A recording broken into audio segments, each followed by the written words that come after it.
Très bien, on a créé nos pages. Maintenant, nous allons créer une navigation pour pouvoir se balader entre nos pages. Donc pour ça, je vais toujours aller dans mon dossier app, me créer un nouveau dossier que je vais appeler components pour regrouper mes composants. Et ce que je vais faire ici, c'est que je vais me créer donc un fichier que je vais appeler nav.tsx, tout simplement. Hop. Dans nav.tsx, même histoire, j'ai fait un rfc. Hop. Et ici, on va import le composant link de Next.js pour pouvoir faire des liens vers nos pages. Donc ça vient de next/link.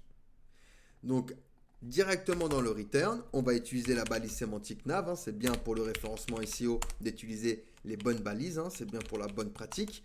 Et donc on va utiliser class name vu qu'on est avec Tailwind et on va lui donner une hauteur ici de 50 pixels à notre navigation. Un W full pour qu'il prenne toute la largeur disponible. On va lui donner également un BG Gray 800, un texte white. On utilise flex, item center pour le centrer sur Y. On donne un petit peu de gouttière avec gap 3 et du padding donc de niveau 3. Je rappelle, le padding c'est la marge intérieure à notre élément.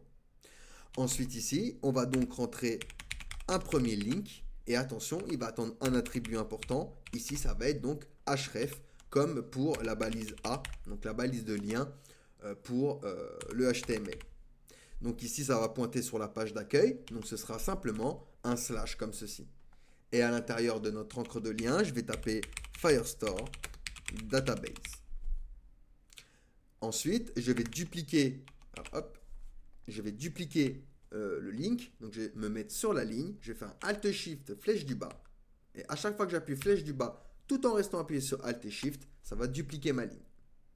Donc ici, on aura Realtime Database. Donc on va lui dire qu'il ira à slash et on lui précise du coup Realtime. Donc slash Realtime. On lui précise qu'on va dans cette page Realtime. Ensuite, même histoire. Ici, on va lui dire tu vas dans la page sign in and up.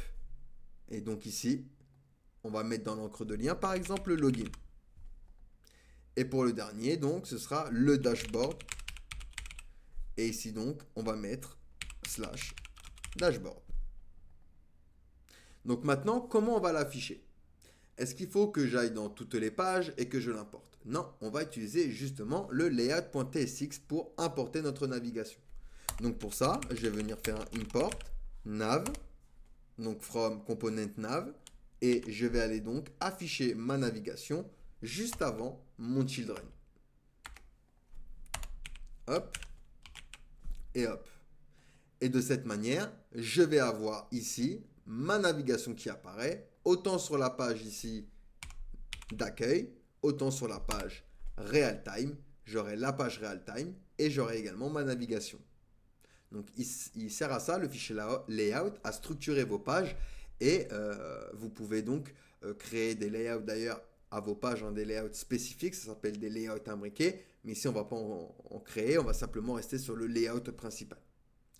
Donc voilà pour la construction de notre navigation. Et si je clique maintenant sur par exemple login, je vais bien être sur la page sign in and up. Sur dashboard, je vais bien me retrouver sur la page dashboard.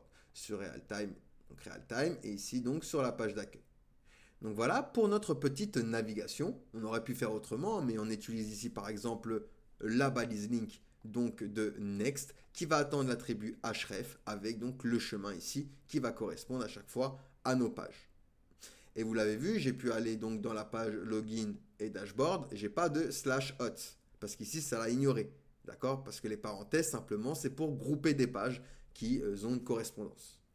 Donc voilà pour notre navigation. Allez, posez-moi des questions si vous en avez, sinon nous allons pouvoir passer à la suite.